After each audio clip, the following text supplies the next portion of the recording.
o le asunga fua. Ia o le amatanga fua o le newa yasu i on whia umo na tiute. Ia e whaatalo whaatuai. E mumurira ngang whaaftei tele. E le tātou whailotu le nita au. Le sunga le whaiwhiau. Le sunga le whaiwhiangai ngai a whaaftai i an le whale. Ia mai le EFKS Green Lane. I au kilani New Zealand. O le pulanga mongi ke. Ia mo le toile le ngang whaaftei tele. I le sunga le tātou tofi le nita au o whaima. Tātou o staulanga. E se i le vi inga mo le whaaftai i le atua. Ia walu tātou vata puia mo le tātou o tua sefoa. Nato le nita au, tu mau i le li. Ia. O le whamaro sila vai ati tātou tu mau i le li.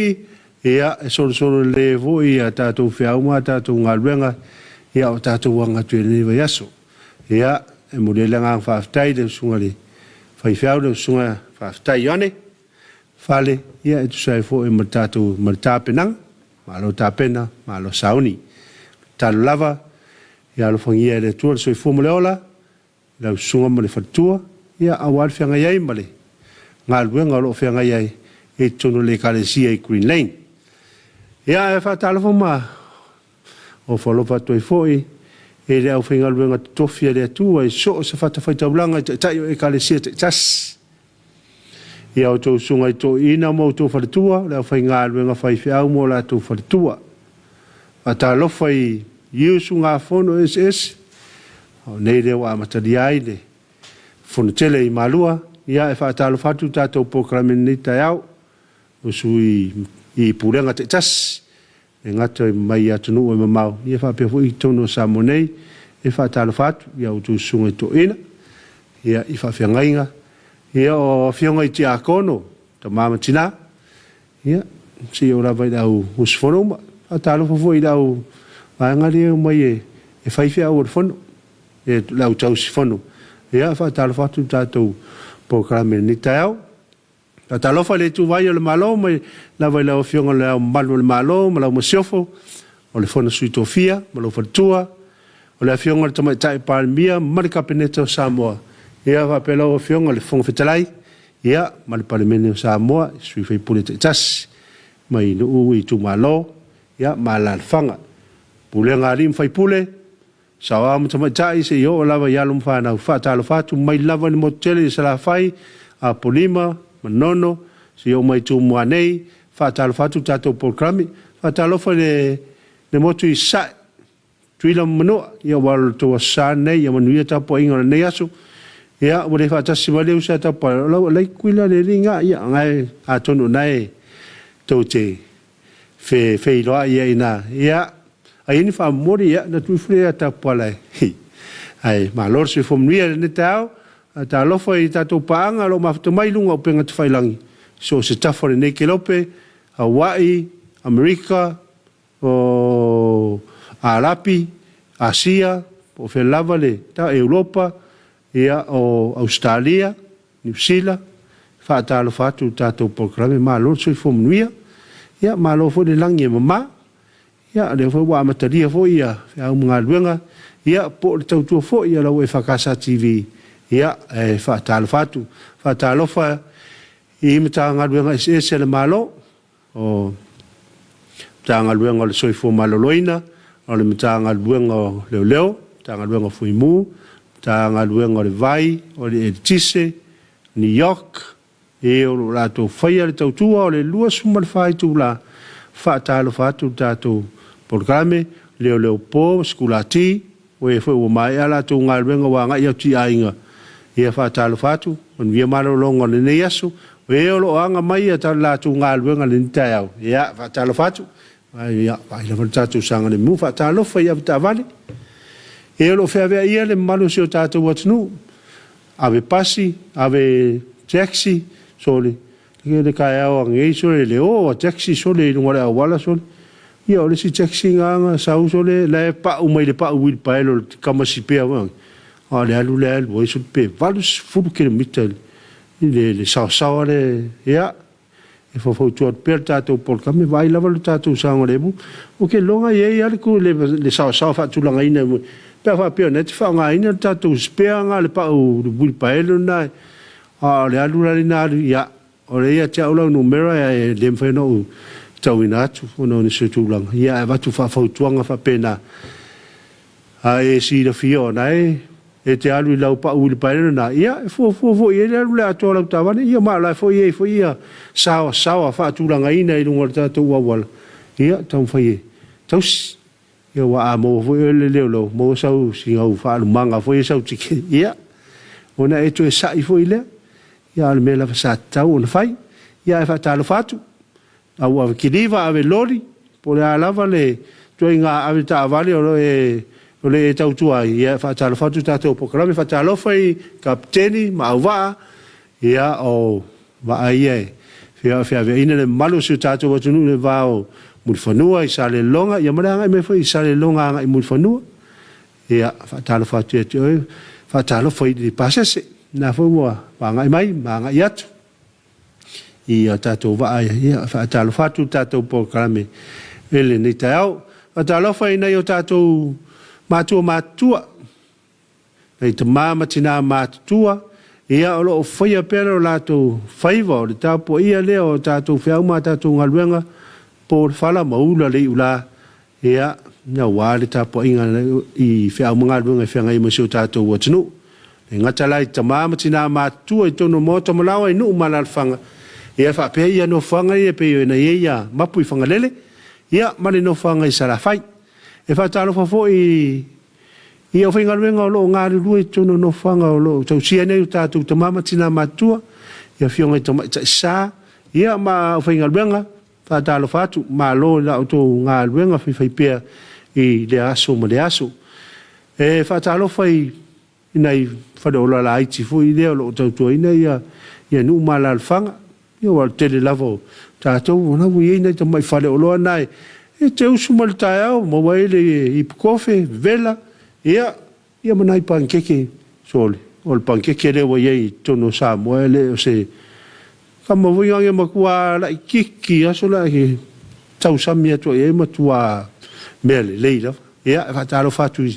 I tawai fa lo na lo tau tuina le malu se tato watnu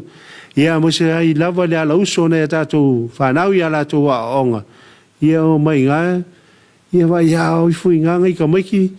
ia ave ele me ai tau ai le ole ave wa le winga isi fa lo lai tina dai fa ia mo I pusai mingi ngai le kai ao e manga ia le vela mai foi longo feu ai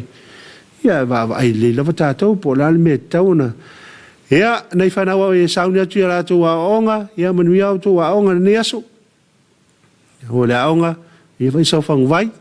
ia lunch foi po se me ai te almo le onga ia o le fala au aina tamu le mori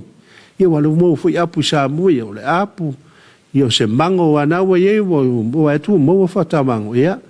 o tamanai fai ele e sa lunch foi bia po sa me ai foi te almo le onga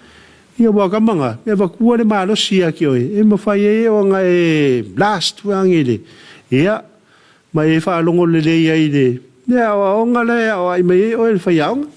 ia le kama wa ai me ai kama fa lai vui ia e mo ki wa e fai me le au nga le al fai au ia la wa lu atu lu atu la wa mala tap ala lu ko nga la wa e moi ia a ole fo tuanga na mo ne tatu fana wa onga fa talo fa tia joina ma futa mai lungo penga te failangi na fa wa tala lungo tato penga te failangi a yeni o lo fanga e fia mo tai mai ia na e omi dava ia ma tu mai lunga ia na o to lo wina tu le ia ai te manatu o le atu watu I le sunga ya cho ia mo sa tato fa fiang po se pese foi ia e a matai lu tato tai ia tu e tari mai ia ona fa wina lo tato program o le Talofa Samoa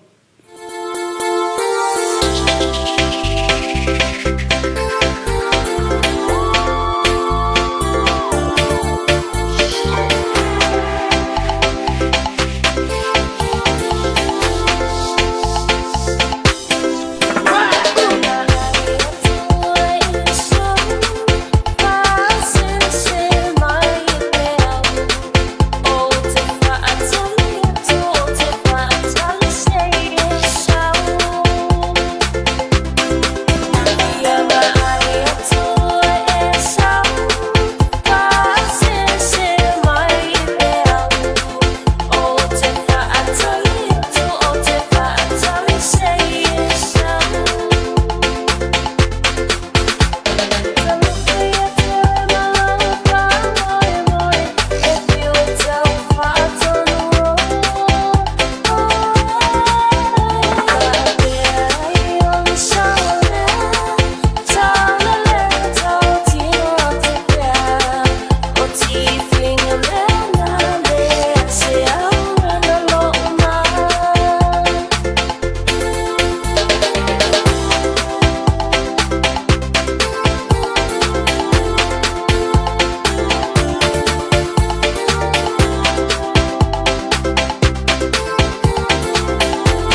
Sivala ia masisio nima Pese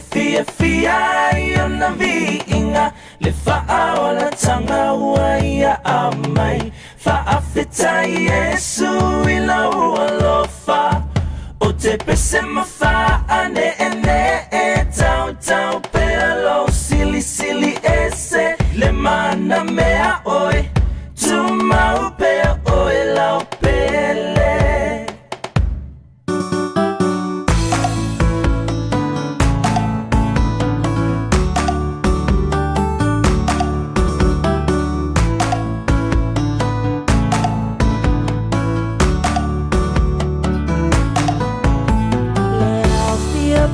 Poto mai Tato si ilefa afetai mua mulevinga Ya Yesu lo tato metai Awa o ya ua mafuai Le mafutanga lene ua fai Tato fia fia Ya Yesu wa faatasi mai Ia patili mama ese mai lau siva E matango fiela to faolaina Ua suia nei ole olanga Ua siva nei faalea manga Ua fia fia Yesu ilau faolatanga Masisio ma Pese fia iona viinga Le faaola tanga uaia amai Faafeta Yesu ila ualofa O te pese mafa ane tau tau pelo sili sili ese Le mana mea oi Tuma upea oi lau pele Sivala ia masisio lima Pese fia iona vinga Le faaola tanga uaia amai Faafeta Yesu ila ualofa O te pese mafa ane tau tau pelo sili sili ese Le mana mea oi Tuma upea oi lau pele O te bese no fa ane tau tau pelo sili sili ese Le mana mea oi Tuma upea oi lau pele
te lima le tātou proklame o le Talofa Samoa, ia ona I pespesenga. Ia mana I whawhiawhianga whaleangang fo, ie. A matailu tātou tai au. Ia ai whatalofa atu I le laulau al fontele. Ia I lau whionga le te whono. Ia o le sui te whono, o le whailau tusi. Ia ma le sunga le tautupe, ia moutou whatua.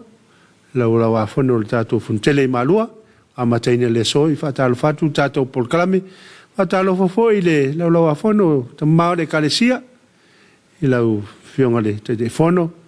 Sunga le toina ia stasi ngu time, ia malo whatua. E wapele sunga le whailau tusi, ia le sunga le toina ia tupai, ia malo whatua. Whatalofa atu tātou proklame. Ia whatalofa atu fo I Komiti SS. Ia o le fontele I malua, Komiti SS o loo hatautaia ia ngā luenga le tātou e kalesia whatalofa atu. Ia le tātou proklame ele ni tau whatalofa le usunga whanua le pulenga lea Waitakere mai au kilani New Zealand e lau sunga le tuaina le wanai ia malo whatua ia lau sunga Siroma malo whatua se Muntafa malo whatua Milford malo whatua la Vasii malo whatua Tolvaa malo whatua Tuingamala malo whatua Glory malo whatua se Tifano malo whatua ia mamisa malo whatua ia maulotu au su ngā whono ia ale pulenga lea Waitakere whatalofa atu tātou proklame o le Talofa Samoa I ne tau. Whatalofa nei langolango o le tātou proklame o le Talofa Samoa pe o nei ele Uncle Johnny ia whapele mtanga luenga o le soifua maloloina langolango ina le tātou proklame leo mwhaia na uina atu I le tau mo le tau au walau whafonga anga Samoa whatalofa atu ma lo lava le tautua ma lo fo I le ngā lulue. Ngā te manatu, o nā I lunga o puenga te whailangi, ia nisi o alofaanga, whi mori tai maina ia tātou paanga mai, mawhata mai lunga o puenga te whailangi mai atunu e mau, ia, whaman mole te oe, e tui whailunga ia, alofaanga ia, whi mori tai mai, ia se I tōla o lawa tufo ia, tātou alofaanga, ia pe o nā alofa mai ia, tātou paanga, o lo mawhata mai, e lunga o puenga te whailangi. Ia whatalofa atu foi na ia tātou tangata o loo iai ngā luenga whawai teimi, le ngata I tono New Zealand, ia whapea foi ia Australia, ia whatalofa atu tātou proklame ne tau, ia manuia foi ia whiau matiu te whianga ia nei asu. Ia e whatalofa nei ia li pule, sunga I whaiaonga, ngā li imtamaitai whaiaonga, ia le whaua o te sime o leo nei leo a amatai le tuanga mo tasi le aso a onga malo atu lunga le ya onga le kalesia e lua vai aso e tuai ya o fanga solo le fonteli ya o le fau tuanga la mo fana wa onga ya wa lo fo wa mata na ha o ina ya tato a onga me mo lo tamiti ya tau fa tato e usai pola la termina tu inato le sunga le fai fiau mal fortua ia mo fai nga sa e fai tātou a ngā mea ia mana ia rawa tātou wawawi ia tātou maro loa I fui lea ia mole tio a whapeo ieni alofa anga I lunga tātou penga te whailangi ia ona tui nei fole I lunga se I tō lau ia lofa anga e whi mori tai mai e tātou o tunu ia a wale ia nei a tātou tangata o loe le ngata I tono samo nei ia whapea fwoi nisi o lo papa au I tono I atunu ue mamau. Ia o whatalia pēr tātou alofanga. Ia ai whatalo whatu ia tōre nā whatua e mawhuta mai, pe tā nā whatua e maua mai, tātou porkalame ni tai au, tā alofa lau tautua, e oro lātou whaia le whaivore, tautua ina nei o tātou wainga, ia whapea nei o tātou mātua mātua. Ia, o lo tō ngaluenga whai pēr, ia, mā lo whawhitai. Nā whaua, ia, lea lawa, lunga tātou, ia, nei alo whanga, po la siu, nā umafta mai. Nā o mori mai o nā alofa tātou por kalame. Ia, e mere sa mau tā alofa ni, so I fua lau leila sunga sa mau, le tā au fau I langa leo le ni, manuia lau whaiwa matiu tila ne aso, alofa atu mai atafu tu ke lau, talofa ni o tofa ni ia a talofa ni e Mary malol maftamai talofa foi le motu I toke lau faina tolva a talofa tu lau sunga korseta malol folau malol so fo manuia ne yaso ia manuia ne yaso faina aftain maftamai pasami misa so fo manuia lau sunga le fai feau manuia po kalama ni tao alofa atu ia alofa foi pasami aftain mafuta si motiva te vita ta alofa lau sunga mafuta atu I Melbourne ia ta alofa atu si motiva ia ma le tato pitanu leo Melbourne I Australia te runga kwa kare lima le kai au pea Evelyn farfata so fo manuia lau sunga ai fea ko seta malota wa tai fo manuia le tua I programa faftai William Poe so fo manuia lau sunga se mau I le tau fo manuia le programa fa pele sunga fo no se tato e kalesia I lau moi malua manuia o fai va lofi au lo fatu faftai William manuia fo ia fo fanga mo fe ngai ne aso master ta manuia ta lo fatu si o tomao ala I sulu a leki maletina o lo mai mo mai ta o mo por kala matongo fi manuia le aso ia faftai master manuia foi de mai mo mai na yo matua faftai le mafto mai ai se malanga ta manuia la sunga le fai fiau fa ta lo fatu si o ta to tunu manuia por kala ni ta manuia foi faiva matiute mo fo nga le alo ia si o ta to tunu mo se ta po inga na yo ta to matua Mamato tausi, Lord bless faftai. O le uso ya Rob Peterson, ta lo fai lau sunga smau, manuia lau ngarwenga, malanga foi lo uso ta pual. Mure atu lo fanga si o matu ainga, mane matu nu I lalvaya, manuia le so, lo fatu, faftai Rob, ya, nei malanga pufea, nei, fale ainga, ya lo malanga tuele. To fai ya le vasa, le motule sai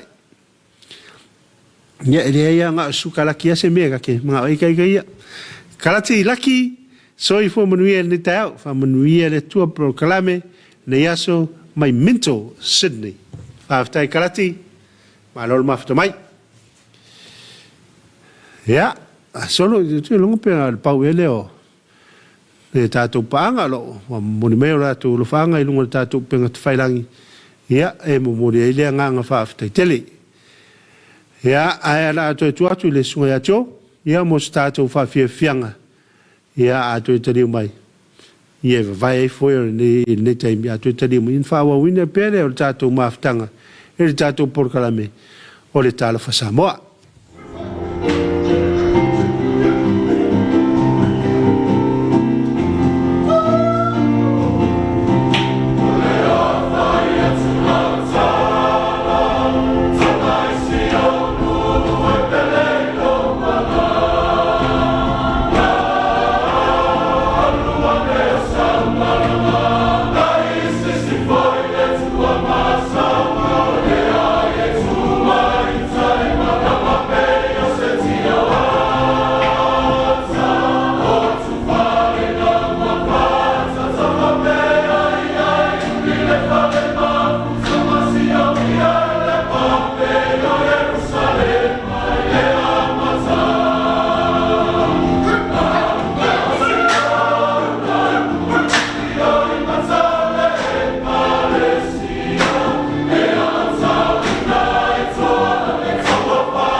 ia tu maore kalisio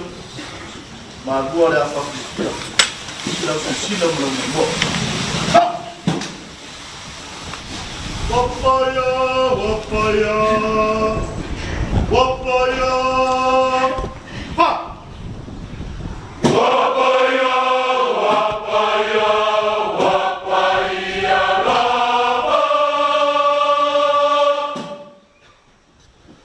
wapaya manua papa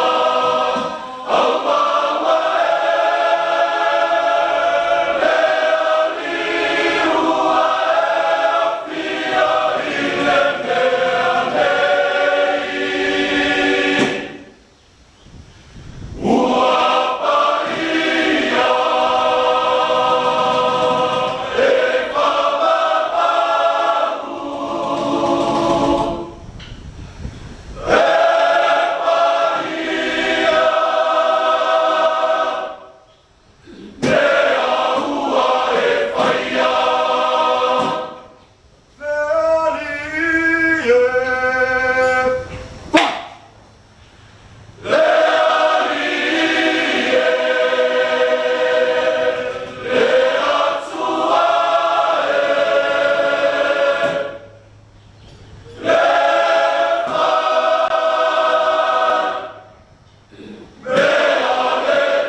pai tau tau sa tato o moa e tua Oh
Wa to sumal val ne minuto na tale le tu lai vat po fitu fa sumal lua.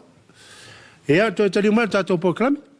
o le Talofa Samoa ia ona fa fa fianga. Pe ona ire fa fianga ko fa fa fiau I malua ia manisio o la alfanga lo ia ile tale no le fa fia ia nana ia nei fa fianga le ia awale mai mo fa fonga mai as malu se tato watnu le tau me le fa Talofa tuai e ko lisi fa vai fiau I tono se tato watnu ko lisi fa vai fiau I malua ko lisi fa vai fiau I piula ko lisi fa vai fiau I momo o ko lisi fa vai fiau I ululo e fa pe ma le ko lisi fa vai fiau le so il motele sala fai I tafua ia tu sunga ia li pule ia le malu ia inga fa ia onga o sunga ia o mo la to fatua o lo to ina tono ko lisi fa vai fiau ia fa Talofa tu tato proclame ma lor se fua ma lor tawata ma lo foi lonsa ia fa ngai foi male o la to ina tono ko lisi fa vai fiau ia fa Talofa le ia te longa le ko lisi fa vai fiau ma lo ia tu ngal temine ia fa Talofa le e tai fa mudi I sunga I fa ia onga lo tai ina fa mudi o fontele fa Talofa tu I sunga foi ia o lo la to fa tau no ina fa mudi ia fa Talofa tu ia fa tu foi ia ma lo lonsa ma lo foi le fa toto e fa Talofa tu tato proclame ile ni tau ia ele ta longa le sa fa le va so le tau nei le sa to malo la va ia ni usila wa la wa umar time ia le la va pe o la e fi nau me la va ia le auta pua I fu ia ma Australia ma se fa unga le lo fa le sa fa ia to no isa we ia wa ia mala matamat ia pe ia la e matauria foi on le mele ta long and nobody speaker than the game e le se tanga te sili atu I lo ta long ne la kapi e me fa ia o ma ai tu la vale ta long la kapi po le a foi la le leo au ia lua mai professional players uma ka ia de ka alo de pe la o blacks ma la o wala pi ia langa si fier ka le pi le lo ngako po le a langa fa I unga fai ia o le mena la vana tatou te muni ia o le fai ngole sa fai ele sunga I le fali o le mai le atunu o farani le na ia fai ele skalamu ina wa me no te fara ngolongo tuai ori o wale wa tele na fai le lau fali I le vanga le o tau na fanga yoi pe play le pol a pe la vai foringa mai pe na su e la wari e la wari po feme e pe po feme ngata I luna le na le me lo fa mo taimi ia a le la vai o mal taimi ne o la vai si un sai tu ia le nga ia ko nga me fa ngi le mo ngi si la e pe ia ye me fa pe nga e pe ringa pe fa se o ki I le au ka poi mai ia ai o ma ko recruit ia ko al me la le ta tu le au ta poi Australia ma ia on sa no vat fo e pu le alta ma ro la on ato po fe al me anga ia ta longa manga ia ai di lo la no fari ila na fail ia o me na ta tu te ia ai o le fa Talofa tu le I sunga fono le ana mato pulenga le malu sa ia amata tu I fale ula tau I la wa la sunga toina fili matala vea malo fatua ia o le sunga ia eroni ia malon fatua le kalsie malie ia o le sunga ia nepo ia malo fatua le kalsie fenga ia o le sunga ia mata fa ia malo fatua le kalsia I tuanai e va pe mas matu e kalisia la usunga kalepo ia malo fatua ia male kalisia ia va fa Talofa tu ile tato proclame ni tau tato usunga fono ia manuia fe ngai foi male fontele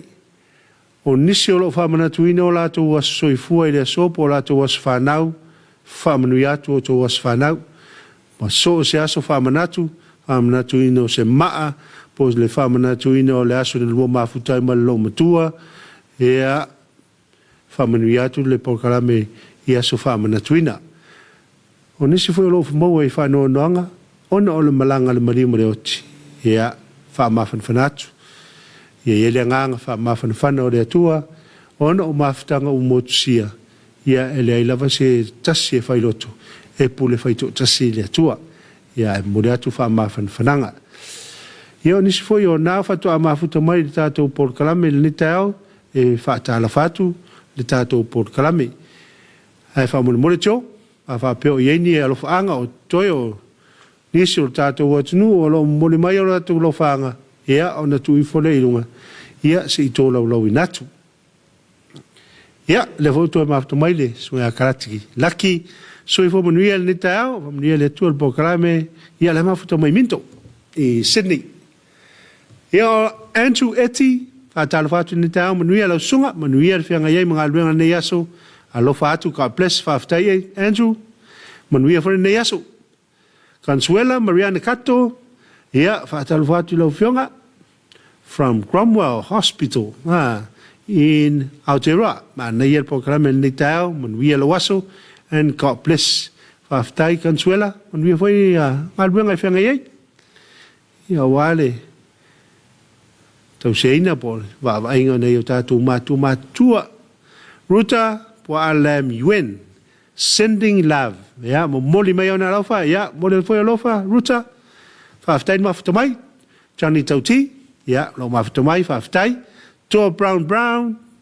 ta laufa soi fuamanuia, lo sunga ni tau, ka bless, ya, whaftai toa, whaftai ni mafuta mai. Ni tātou pokalame, manuia whare nei aso mona fōwhanga oma. Mea ātonu ai ore, paurea ore.